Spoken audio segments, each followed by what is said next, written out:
वो मैं आपको पहले बता देता हूँ। देखिए, हवा के कैरेक्टरिस्टिक सबसे पहले हम डिस्कस करेंगे। उसके बाद में चक्रवात क्या होता है और इसकी उत्पत्ति कैसे होती है, इस चीज़ को हम समझेंगे। चक्रवात के प्रकारों को हम देखेंगे। विभिन्न प्रकार के चक्रवातों को देखिए विश्व में किस नाम से जाना जाता है, उसकी हम बात करेंगे। साथ ही हम बात करेंगे प्रति चक्रवात एंटी साइक्लोन क्या होता है, और लास्ट में एक very important question answer test भी लगाएंगे। ठीक है, जो लास्ट ईयर एग्जाम में क्वेश्चन पूछे गए हैं इस टॉपिक से, वो सारे क्वेश्चन जो है हम लास्ट में सॉल्व करेंगे। फ्रेंड्स, जितना मैं आपको बता रहा हूँ, अगर आप उतना ध्यान से पढ़ लेते हैं तो 100% अगर एग्जाम में इस टॉपिक से क्वेश्चन बनेगा तो आप इजीली क्वेश्चन जो है वो सही टिक करके आएंगे। तो ध्यान से वीडियो देखिएगा। तो चलिए हम वीडियो को स्टार्ट करते हैं। तो फ्रेंड्स देखिए, सबसे पहले हम बात करते हैं हवा एयर होती क्या है। देखिए, मैं आपको पूरा कॉन्सेप्चुअली समझाऊंगा, बस आपको ये वीडियो ध्यान से सुनना है। ज़्यादा आपको याद करने की ज़रूरत नहीं है, एक बार बस ये वीडियो देख लोगे आपको बहुत ईजी तरीके से टॉपिक समझ में आ जाएगा। तो हवा विंड होती क्या है? मिक्सचर ऑफ गैसेस को क्या बोलते हैं? हम हवा बोलते हैं। गैसों के मिश्रण को ही हवा कहा जाता है। जब यह हवा एक स्थान से दूसरे स्थान पर गति करती है तब इसे क्या बोला जाता है? विंड बोला जाता है। तब इसे क्या बोला जाता है? पवन बोला जाता है। अब बात आती है कि हवा जो होती है वो गति क्यों करती है। तो देखिए, प्रेशर डिफरेंस के कारण हवा जो होती है वो गति करती है। जब भी वातावरण में प्रेशर डिफरेंस होगा तब हवा जो होगी वो गति करेगी। अब एक चीज ध्यान रखिएगा, वायु मतलब हवा का एक नियम होता है कि वायु हमेशा हाई प्रेशर से लो प्रेशर की ओर गति करती है। ओके, हाई प्रेशर से लो प्रेशर की ओर गति करती है हवा। देखिए, इसको याद करने का मैं आपको सिंपल सा तरीका बताता हूँ। स्टूडेंट जो होते हैं वो एग्जाम को लेकर हाई प्रेशर में होते हैं। ठीक है, तो वो हाई प्रेशर की कंडीशन में क्या करते हैं? अपने फ्रेंड्स से बातचीत करेंगे या फिर अपने पेरेंट्स से बातचीत करेंगे। तो वो क्या करते हैं? हाई प्रेशर से लो प्रेशर में जाने की कोशिश करते हैं कि मेरा प्रेशर थोड़ा सा रिलीज हो जाए। मैं अपने फ्रेंड सर्कल से एक बार बातचीत कर लेता हूँ तो मेरा प्रेशर जो होगा वो रिलीज हो जाएगा। तो देखिए, इंसानों की प्रवृत्ति भी यही होती है कि वो हाई प्रेशर से लो प्रेशर की ओर जाने की कोशिश करता है। उसी तरीके से हवा भी जो होती है वो हाई प्रेशर से लो प्रेशर की ओर चलती है। ठीक है फ्रेंड्स, समझ में आया आपको? बहुत ही बेसिक कॉन्सेप्ट है। तो फ्रेंड्स देखिए, यहाँ पर हमने बात करी एयर की मतलब वायु दाब की। तो उससे रिलेटेड एक पॉइंट ध्यान रखिएगा कि वायु दाब को बेरोमीटर का उपयोग करके मापा जाता है। किस यंत्र की हेल्प से? बेरोमीटर का उपयोग करके वायु दाब को मापा जाता है। बेरोमीटर में जब पारा अचानक से गिरता है तो वो तूफान आने का संकेत देता है। जब पारा धीरे धीरे बेरोमीटर में बढ़ने लगता है तब वह प्रति चक्रवात मतलब एंटी साइक्लोन का संकेत देता है। ठीक है, मतलब मौसम साफ होने वाला है। ये हम आगे समझेंगे। अभी बस इतना ध्यान रखिए कि बेरोमीटर में जब भी पारा धीरे धीरे बढ़ता है तो वो साफ मौसम का संकेत देता है, और जब पारा अचानक से गिर कर फिर धीरे धीरे बढ़ता है तो वो बारिश का संकेत देता है। Clear friends? तो बस ध्यान रखिएगा, वायु दाब को बेरोमीटर की सहायता से मापा जाता है। साथ ही फ्रेंड ध्यान रखिएगा, हवा का एक और कैरेक्टरिस्टिक्स होता है कि जब हवा जो होती है वो गर्म हो जाती है तब वो गर्म होने के बाद हल्की हो जाती है और धीरे धीरे जो है हवा ऊपर उठने लगती है। वायु गर्म होने पर हल्की होकर धीरे धीरे ऊपर उठने लगती हैं। आगे देखिए फ्रेंड, यहाँ पर हम प्रेशर की बात कर रहे हैं तो देखिए प्रेशर का एक रिलेशन होता है टेम्परेचर से। उसको आपको पता होना चाहिए। प्रेशर जो होता है वो टेम्परेचर के इन्वर्स होता है। जब भी प्रेशर बढ़ेगा तब टेम्परेचर कम हो जाता है। जब भी प्रेशर कम होगा तब टेम्परेचर बढ़ जाता है। ठीक है, ये इन्वर्स रिलेशन होता है दोनों के बीच में। देखिए, यूपीपीसीएस 2015 में इससे रिलेटेड एक क्वेश्चन पूछा था कि पृथ्वी पर वायुदाब कम कब होता है। तो पृथ्वी पर वायुदाब मतलब एयर प्रेशर कम कब होगा? प्रेशर को कम करना मतलब टेम्परेचर बढ़ेगा। मतलब ग्रीष्म ऋतु में टेम्परेचर बढ़ता है। तो ग्रीष्म ऋतु में पृथ्वी पर वायुदाब जो होता है वो कम होता है। बेसिक कॉन्सेप्ट से देखिए क्वेश्चन यहाँ पर एग्जाम में पूछ लेते हैं, तो ध्यान रखिएगा इस चीज़ को। तो ये हमने देखिए बात करी हवा के कैरेक्टरिस्टिक्स की। आई होप आपको समझ में आया होगा। अब देखिए फ्रेंड्स, हम आगे बात करते हैं कि चक्रवात होता क्या है, साइक्लोन क्या होता है और इसकी उत्पत्ति कैसे होती है। ठीक है, तो इसकी डेफिनेशन हम बाद में डिस्कस करेंगे। पहले देखिए हम बात करते हैं कि इसकी उत्पत्ति कैसे होती है। तो देखिए फ्रेंड्स, पृथ्वी जब सूर्य के प्रकाश के कारण गर्म हो जाती है तब पृथ्वी पर मौजूद वायु जो है वो गर्म हो जाती है, और गर्म होने के बाद देखिए वायु क्या हो जाती है? हल्की हो जाती है और ऊपर उठने लगती है। जब वायु ऊपर की ओर उठ जाती है तब वहां पर देखिए निम्न दाब का एक क्षेत्र बन जाता है, जो रिक्त स्थान बन जाता है। ठीक है, जो स्पेस क्रिएट हो जाता है वहां पर देखिए निम्न दाब का एक क्षेत्र बन जाता है। लो प्रेशर सेंटर जो है वहां पर जनरेट हो जाता है। तब देखिए जो आसपास की हाई प्रेशर वाली जो हवा है वो निम्न दाब की ओर गति करने लगती है। जब भी प्रेशर डिफरेंस होगा हवा जो होगी वो गति करेगी, हमने पढ़ रखा है। ठीक है ना फ्रेंड्स? तो हाई प्रेशर से लो प्रेशर की ओर हवा जो है वो गति करने लगती है। अब एक चीज ध्यान रखिएगा, हवा जो होती है वो सीधे हाई प्रेशर से लो प्रेशर की ओर गति नहीं करती है। देखिए फ्रेंड्स, यहाँ पर एक कॉन्सेप्ट है, पृथ्वी की घूर्णन गति के कारण जो पृथ्वी अपने अक्ष पर घूमती है उसके कारण देखिए कोरियोलिसिस बल जो है वो क्रिएट होता है, और वो बल जो होता है वो वायु को क्या करता है, चक्रीय गति प्रदान करता है। ओके फ्रेंड्स, इसलिए वायु जो है हाई प्रेशर से लो प्रेशर की ओर जाने पर चक्करदार मार्ग पर गति करने लगती है, जिसे ही हम क्या बोलते हैं, चक्रवात कहते हैं। सिंपल सी बात है, देखिए नाम से स्पष्ट हो रहा है। ठीक है, चक्करदार हवाएं मतलब चक्रवात। क्लियर? तो आपको यहाँ पर देखिए समझ में आया होगा कि चक्रवात के सेंटर में जो है वहां पर निम्न दाब का क्षेत्र होता है, और बाहर की ओर जो होता है वो हाई प्रेशर का होता है, क्योंकि हाई प्रेशर से लो प्रेशर की ओर हवाएं जो है वो गति करती है। समझ में आया आपको? बहुत ही सिंपल कॉन्सेप्ट है। चक्रवात के सेंटर में लो प्रेशर है, बाहर की ओर हाई प्रेशर है। लो प्रेशर क्यों क्रिएट हुआ? देखिए यहाँ पर सूर्य के प्रकाश के कारण पृथ्वी पर मौजूद वायु गर्म होकर ऊपर उठने लगती है, तब आसपास की जो ठंडी हवाएं हैं, मतलब हाई प्रेशर वाली जो हवाएं हैं, वो लो प्रेशर की ओर गति करने लगती है।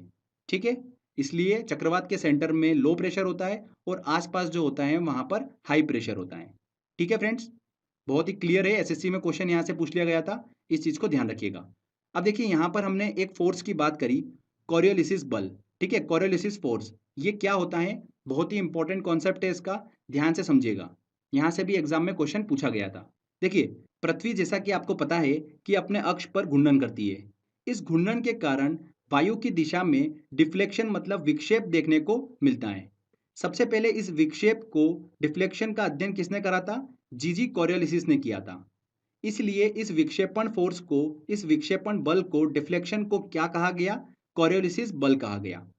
अब देखिए फ्रेंड्स, जीजी कोरियोलिसिस ने क्या देखा, जो हमारी पृथ्वी है वो उत्तरी गोलार्ध और दक्षिणी गोलार्ध में बटी हुई है। ठीक है, पहले भी हम डिस्कस कर चुके हैं। तो उत्तरी गोलार्ध में गतिशील वस्तु जो होती है, जैसे कि पवन, पक्षी, मिसाइल, गोली, ये सब जो गतिशील वस्तु होती है, इस बल के प्रभाव के कारण राइट साइड मुड़ जाती है, मतलब अपने दाएं की तरफ में मुड़ जाती है, और दक्षिणी गोलार्ध में वो लेफ्ट साइड को मुड़ जाती है। ठीक है, इस बात का अध्ययन जो है वो किसने करा? जीजी कोरियोलिसिस ने करा। इसीलिए इस डिफ्लेक्शन फोर्स को क्या कहा गया? कोरियोलिसिस बल कहा गया। ठीक है फ्रेंड्स, आई होप आपको समझ में आया होगा। ये कॉन्सेप्ट जो है ये आगे यूज होने वाला है, तो इस चीज को ध्यान रखिएगा। उत्तरी गोलार्ध में गतिशील वस्तु जो है इस बल के प्रभाव के कारण अपने राइट साइड की ओर मुड़ जाती है, और दक्षिणी गोलार्ध में लेफ्ट साइड की ओर मुड़ जाती है। आगे जो हम डिस्कस करने वाले हैं कि चक्रवात में हवा की डायरेक्शन क्या होती है, एंटी साइक्लोन में हवा की डायरेक्शन क्या होती है, वो बड़ी आसानी से आप निकाल पाएंगे अगर आपको ये कॉन्सेप्ट क्लियर होगा तो ये हमने समझ लिया चक्रवात क्या होता है, इसकी उत्पत्ति कैसे होती है। ठीक है, आगे अब बात करते हैं चक्रवात के प्रकारों की। तो देखिए फ्रेंड्स, चक्रवात के दो प्रकार होते हैं, एक होता है उष्णकटिबंधीय चक्रवात और एक होता है शीतोष्ण चक्रवात। ओके, ट्रॉपिकल साइक्लोन और टेम्परेट साइक्लोन। चलिए इनको हम समझ लेते हैं। तो देखिए ये हमारी पृथ्वी है, इसके सेंटर में 0 डिग्री अक्षांश मतलब भूमध्य रेखा, जिसे इक्वेटर बोलते हैं। उत्तरी गोलार्ध में देखिए 23.5 डिग्री अक्षांश, जिसे कर्क रेखा बोलते हैं, ट्रॉपिक ऑफ कैंसर। दक्षिणी गोलार्ध में देखिए 23.5 डिग्री अक्षांश, इसे क्या बोलते हैं? मकर रेखा, ट्रॉपिक ऑफ कैप्रिकॉन। तो कर्क रेखा और मकर रेखा के बीच का जो क्षेत्र होता है इसे ही हम क्या बोलते हैं? उष्णकटिबंधीय क्षेत्र बोलते हैं। ठीक है, अब देखिए फ्रेंड्स, उत्तरी गोलार्ध और दक्षिणी गोलार्ध में 23.5 डिग्री से लेकर 66.5 डिग्री तक जो क्षेत्र होता है उसे हम क्या बोलते हैं? शीतोष्ण कटिबंधीय क्षेत्र बोलते हैं। ओके, और देखिए फ्रेंड्स, 66.5 डिग्री से लेकर ध्रुव तक का जो एरिया होता है उसे हम क्या बोलते हैं? शीत कटिबंधीय क्षेत्र बोलते हैं। ठीक है फ्रेंड्स, पोल तक का जो एरिया होता है उसे हम क्या बोलते हैं? शीत कटिबंधीय क्षेत्र बोलते हैं।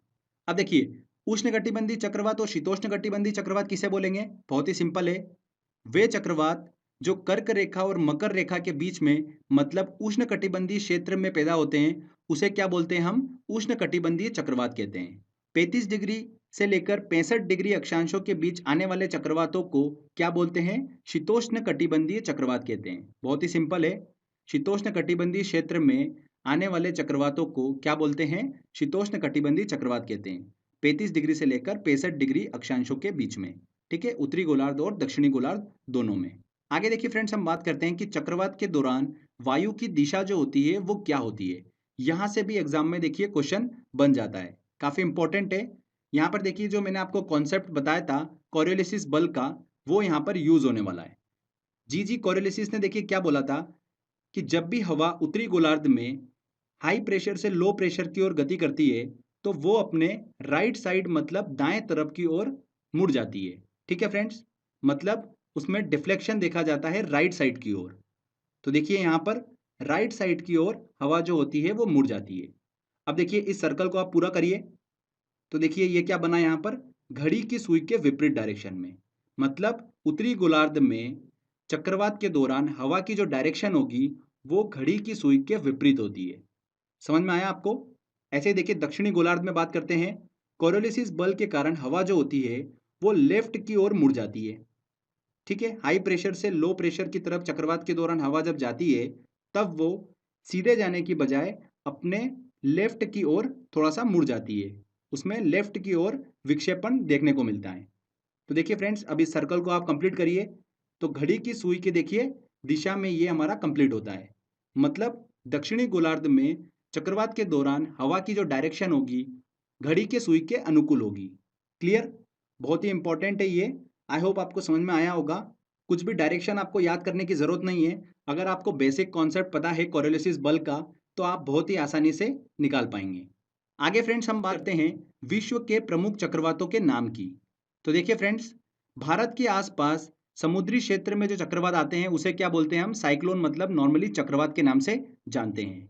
ऑस्ट्रेलिया के देखिए उत्तर पश्चिमी क्षेत्र में जो चक्रवात आते हैं उसे क्या बोला जाता है, विली विली के नाम से जाना जाता है। किस नाम से? विली विली के नाम से जाना जाता है। वेरी वेरी इंपॉर्टेंट है। चीन और जापान के देखिए पास समुद्री क्षेत्र में जो चक्रवात आता है उसे क्या बोलते हैं, टाइफून के नाम से जाना जाता है। किस नाम से जाना जाता है? टाइफून के नाम से जाना जाता है।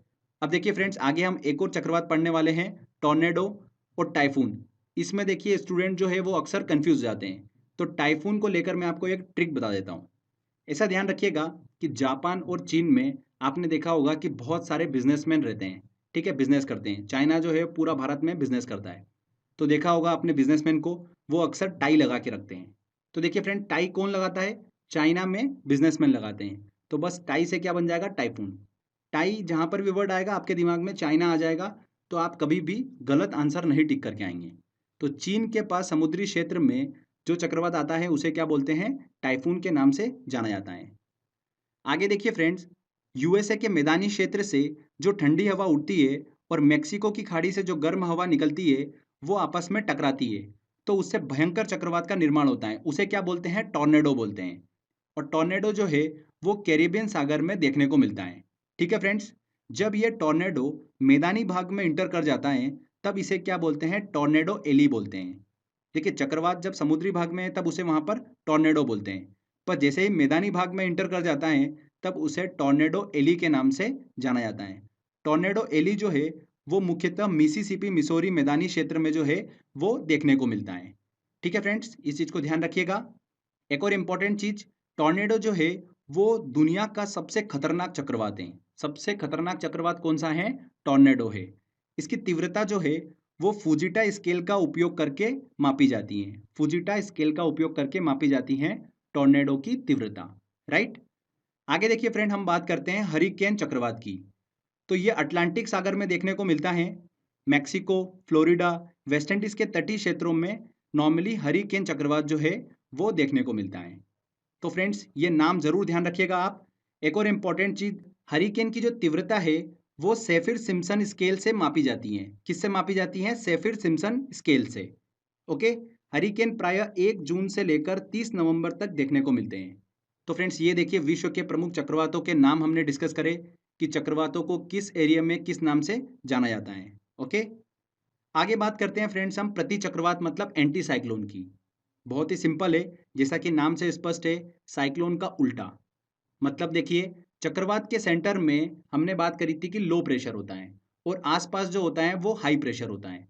अगर हम प्रति चक्रवात की बात करेंगे तो यहाँ पर सेंटर में हाई प्रेशर होता है और आसपास जो होता है वो लो प्रेशर होता है। तो हवाएं जो है वो हाई प्रेशर से लो प्रेशर की ओर जाती है। मतलब प्रति चक्रवात में हवाएं जो है वो फैलती हुई हमको दिखाई देती हैं। प्रति चक्रवातों में मौसम जो होता है वो पूरी तरीके से साफ होता है। जबकि चक्रवातों में क्या होता है? चक्रवातों के दौरान तेज मूसलाधार बारिश जो है वो हमको देखने को मिलती है। अच्छा, एक इंपॉर्टेंट चीज़ और ध्यान रखिएगा यहाँ पर, चक्रवातों के दौरान जो तेज वर्षा होती है उसे हम क्या बोलते हैं, फ्रंटल रेन बोलते हैं। क्या बोलते हैं, फ्रंटल रेन बोलते हैं। मतलब वाताग्र वर्षा जो है उसे कहा जाता है। साइक्लोन का जो सेंटर होता है, चक्रवात का जो केंद्र होता है, उसे चक्रवात की आंख कहा जाता है, जो कि वर्षा रहित क्षेत्र होता है, वहां पर वर्षा नहीं होती है उसके सेंटर में। ठीक है, तो ये हमने डिस्कस करा फ्रेंड्स, प्रति चक्रवात क्या होता है। अगर प्रति चक्रवात में देखिए हवा की डायरेक्शन की बात करें हम, तो बहुत ही सिंपल है। चक्रवात का जस्ट आपको उल्टा करना है, उत्तरी गोलार्ध में और दक्षिणी गोलार्ध में हवा की डायरेक्शन क्या होगी, अब बिल्कुल आसानी से आप निकाल सकते हैं। ओके, आगे देखिए फ्रेंड्स, कुछ इंपॉर्टेंट पॉइंट्स और मैं डिस्कस करूंगा, उसके बाद हम टेस्ट की ओर चलेंगे। तो देखिए, उत्तर पश्चिम प्रशांत सागर जो है वो सबसे ज़्यादा एक्टिव बेसिन है चक्रवात के लिए। वहाँ पर सबसे ज़्यादा विश्व के चक्रवात जो है वो जन्म लेते हैं। कहाँ पर, उत्तर पश्चिम प्रशांत सागर में। इसके बाद देखिए, उष्णकटिबंधीय क्षेत्रों में जो दक्षिण अटलांटिक सागर है और दक्षिणी पूर्वी प्रशांत क्षेत्र है, इसमें चक्रवातों की उत्पत्ति नहीं होती है। क्यों नहीं होती है, तो ध्यान रखिएगा, सी की जो सरफेस होती है वो बहुत ही ज़्यादा ठंडी होती है। मतलब उसका टेम्परेचर जो होता है वो बहुत ज़्यादा कम होता है। मतलब प्रेशर यहाँ पर ज़्यादा होगा, तो इस वजह से यहाँ पर चक्रवात जो है वो नहीं देखने को मिलते हैं। क्लियर फ्रेंड्स, उष्णकटिबंधीय क्षेत्र में ध्यान रखिएगा, दक्षिणी अटलांटिक सागर और दक्षिणी पूर्वी प्रशांत क्षेत्रों में चक्रवात जो है प्रायः उत्पन्न नहीं होते हैं। इसके बाद देखिए, चक्रवातों की शक्ति का मापन जो है वो किस स्केल पे किया जाता है, तो ध्यान रखिएगा टी स्केल पर चक्रवातों की शक्ति का मापन जो है वो किया जाता है। तो फ्रेंड्स देखिए, यहाँ पर हमारा ये चक्रवात और प्रति चक्रवात मतलब साइक्लोन और एंटी साइक्लोन वाला थ्योरी सेक्शन कंप्लीट होता है। आई होप आपको समझ में आया होगा। चलिए फ्रेंड, अब हम टेस्ट की ओर चलते हैं और सारे इंपॉर्टेंट क्वेश्चन सॉल्व करते हैं जो लास्ट ईयर एग्जाम में क्वेश्चन पूछे गए और जो पूछे जा सकते हैं। तो चलिए टेस्ट की ओर चलते हैं। देखिए फ्रेंड्स, हमारा पहला क्वेश्चन है, टॉर्नेडो बहुत प्रबल उष्णकटिबंधीय चक्रवात है। कहाँ का चक्रवात है, कैरेबियन सागर में टॉर्नेडो जो है वो देखने को मिलते हैं। A answer. संयुक्त राज्य अमेरिका यूएसए में निम्नलिखित में से किस क्षेत्र को टॉर्नेडो एली कहा जाता है। किसे कहा जाता है टॉर्नेडो एली, जब टॉर्नेडो जो है वो मैदानी क्षेत्र में इंटर कर जाते हैं तब टॉर्नेडो एली उन्हें कहा जाता है। साधारणतः देखिए, टॉर्नेडो एली जो है वो कहाँ पर देखने को मिलते हैं, मिसिसिपी मैदानी क्षेत्र में टॉर्नेडो एली देखने को मिलते हैं। टाइफून नामक चक्रवात से निम्नलिखित में कौन सा क्षेत्र अधिक प्रभावित होता है। देखिए हमारी ट्रिक क्या थी दोस्तों, टाइफून, टाई कौन लगाता है, चाइना और जापान में जो बिजनेस करने वाले लोग होते हैं वो अक्सर टाई लगाते हैं। तो वही हमारी ट्रिक है, उसी के पास में टाइफून चक्रवात जो है वो देखने को मिलता है। चीन सागर जो है वहां पर अक्सर जो है टाइफून नामक चक्रवात देखने को मिलता है। B answer. निम्न मानकों में से हरिकेन की तीव्रता मापन के लिए किसका उपयोग किया जाता है। किसका उपयोग किया जाता है हरिकेन की तीव्रता मापने के लिए, सेफिर सिम्पसन मापक का उपयोग किया जाता है। बैरोमीटर में पारे के तल की अचानक गिरावट सूचक है। बैरोमीटर में पारे का अचानक गिरना तूफान आने का संकेत होता है। तो यहाँ पर देखिए बी आंसर हमारा सही होगा, तूफान आने का संकेत देता है। विली विली है, विली विली क्या है, उत्तर पश्चिम ऑस्ट्रेलिया का उष्णकटिबंधीय चक्रवात जो है उसे विली विली के नाम से जाना जाता है। उष्णकटिबंधीय अक्षांशों में दक्षिणी अटलांटिक और दक्षिणी पूर्वी प्रशांत क्षेत्रों में चक्रवात उत्पन्न नहीं होते हैं। इसका कारण है, इसका प्रमुख कारण क्या है, जो समुद्र के ऊपर की सरफेस होती है उसका टेम्परेचर बहुत कम होता है। ठीक है, समुद्री पृष्ठों के ताप जो होते हैं वो निम्न होते हैं, टेम्परेचर जो है वहाँ पर कम होता है। इस वजह से दक्षिणी अटलांटिक और दक्षिणी पूर्वी प्रशांत क्षेत्र में चक्रवात उत्पन्न नहीं होते हैं। निम्नलिखित में से कौन सा मापक टॉर्नेडो की तीव्रता के मापन हेतु प्रयोग में लाया जाता है। टॉर्नेडो की तीव्रता के मापन के लिए फुजिटा स्केल का उपयोग किया जाता है। B answer. प्रति चक्रवात में वायु की दिशा क्या होती है। देखिए इस तरीके से क्वेश्चन जो है एग्जाम में पूछ ले जाते हैं। तो बहुत ही सिंपल है, चक्रवात का जस्ट आपको उल्टा करना है। चक्रवात में देखिए वायु की डायरेक्शन निकालना मैंने आपको सिखाई थी। ये हमारी पृथ्वी है, ऊपर वाला उत्तरी गोलार्ध हो गया, नीचे वाला दक्षिणी गोलार्ध हो गया। तो उत्तरी गोलार्ध में देखिए वायु की जो दिशा थी मैंने आपको बताया था, कोई भी वस्तु अगर गति करती है तो वो राइट की ओर मुड़ जाती है। तो यहाँ पर देखिए ये राइट की ओर मुड़ गई, तो ये क्या हो गया फ्रेंड्स, यहाँ पर एंटी क्लॉकवाइज, और यहाँ पर क्या होगा, क्लॉकवाइज होगा। ये हो गया चक्रवात में, तो इसका जस्ट उल्टा कर दो आप, उत्तरी गोलार्ध में घड़ी की सुई की डायरेक्शन में। तो देखिए उत्तरी गोलार्ध में घड़ी के सुई के अनुकूल और दक्षिणी गोलार्ध में घड़ी की सुई के विपरीत। बी आंसर यहाँ पर सही होगा। ठीक है फ्रेंड्स, चलिए अगला क्वेश्चन लेते हैं। चक्रवात की उत्पत्ति कैसे होती है। चक्रवात की उत्पत्ति कैसे होती है? दो विभिन्न तापमान वाली वायु राशियां जब मिलती है तब उनके टकराने से चक्रवात की उत्पत्ति जो है वो होती है। B answer. चक्रवात में वायु की दिशा क्या होती है? तो चक्रवात में क्या होगी? अभी हमने डिस्कस करा, उत्तरी गोलार्ध में घड़ी के सुई के विपरीत और दक्षिणी गोलार्ध में घड़ी के सुई के अनुकूल। A answer. फ्रंटल वर्षा, वाताग्र वर्षा किस कारण होती है? तो चक्रवात की गतिविधि के कारण जो वर्षा होती है उसे क्या बोलते हैं? फ्रंटल वर्षा बोलते हैं, फ्रंटल रेन कहा जाता है। ठीक है, तो यहाँ पर सी आंसर। टी स्केल पर निम्न में से किसका मापन किया जाता है? टी स्केल पर चक्रवातों की शक्ति का मापन किया जाता है। जापान चीन सागर में जो उष्णकटिबंधीय चक्रवात आते हैं उन्हें क्या कहा जाता है? जापान और चीन सागर में देखिए जो उष्णकटिबंधीय चक्रवात देखने को मिलते हैं उन्हें टाइफून कहा जाता है। टॉर्नेडो को लेकर कंफ्यूज मत होइएगा, टाइफून उन्हें कहा जाता है। प्रति चक्रवात एंटी साइक्लोन की विशेषता होती है, क्या होती है? स्वच्छ आसमान जो होता है वो एंटी साइक्लोन की विशेषता होती है। उच्च दबाव वाली हवाएं जो केंद्र से बाहर की ओर चलती है उन्हें क्या कहते हैं? क्या कहते हैं फ्रेंड्स? चक्रवात में देखिए सेंटर में लो प्रेशर होता है और बाहर जो होता है वो हाई प्रेशर होता है। तो चक्रवात में हाई प्रेशर से लो प्रेशर की ओर हवाएं चलती है, मतलब बाहर से केंद्र की ओर। और एंटी साइक्लोन में प्रति चक्रवात में सेंटर में हाई प्रेशर होता है और बाहर जो होता है वो लो प्रेशर होता है, तो केंद्र से बाहर की ओर हवाएं चलती है। ठीक है ना? तो केंद्र से बाहर की ओर हवाएं चलती है प्रति चक्रवात में। अगला देखिए, चक्रवात कब होता है? चक्रवात का निर्माण कब होगा? जब केंद्र में दाब निम्न होगा और चारों ओर दाब उच्च होगा, मतलब ए आंसर। जब केंद्र में निम्न दाब और चारों ओर उच्च दाब होता है तब चक्रवात का निर्माण होता है। टॉर्नेडो है, टॉर्नेडो क्या है? एक प्रकार का चक्रवात है, उसके केंद्र में क्या होगा? निम्न दाब होगा, तो एक अति निम्न दाब का केंद्र होता है टॉर्नेडो। B answer. प्रति चक्रवात में वायु दाब कहाँ अधिक होता है? एंटी साइक्लोन में जो एयर प्रेशर होता है वो कहाँ पर अधिक होगा? ऑब्वियसली बात है, सेंटर में हाई प्रेशर होता है और बाहर जो होता है वो लो प्रेशर होता है, तो केंद्र में जो होता है वो प्रति चक्रवात में वायु दाब अधिक होता है। निम्नलिखित में कौन सर्वाधिक विनाशकारी होता है? सबसे खतरनाक चक्रवात किसे कहा जाता है? टॉर्नेडो को कहा जाता है। वायु दाब सबसे कम होता है, वायु दाब जो है वो सबसे कम कब होता है? मैंने आपको देखिए एक कॉन्सेप्ट बताया था, प्रेशर और टेम्परेचर के बीच में। ठीक है, जब भी प्रेशर बढ़ेगा तो टेम्परेचर कम हो जाता है। यहाँ पर क्या बोल रहा है वो? वायु दाब सबसे कम होता है, मतलब प्रेशर जो होगा वो कम होगा तो टेम्परेचर बढ़ेगा। मतलब टेम्परेचर कब बढ़ेगा? ग्रीष्म ऋतु में। तो ग्रीष्म ऋतु में वायु दाब जो है वो सबसे कम होता है। डी आंसर, बेसिक कॉन्सेप्ट था। चलिए अगला क्वेश्चन लेते हैं। सूची 1 को सूची 2 से सुमेलित कीजिए। ऑस्ट्रेलिया में देखिए व्हीली व्हीली चक्रवात, चीन में कौन सा? टाइफून, भारत में देखिए कौन सा? चक्रवात, और यूएसए संयुक्त राज्य अमेरिका में कौन सा? हरिकेन। तो ये हो गया देखिए हमारा 2, 3, 4 और 1। तो यहाँ पर देखिए 2, 3, 4, 1, ए आंसर सही होगा। दक्षिणी गोलार्ध में पवन के बाईं ओर विचलन का क्या कारण होता है? दक्षिणी गोलार्ध में हवा जो होती है वो लेफ्ट साइड डिफ्लेक्ट हो जाती है, उसका क्या कारण होता है? क्या कारण होता है? कोरियोलिसिस बल, जो कि पृथ्वी के घूर्णन के कारण लगता है। तो यहाँ पर सी आंसर बिल्कुल सही होगा। तो देखिए यहाँ पर हमारा टेस्ट वाला सेक्शन कंप्लीट होता है।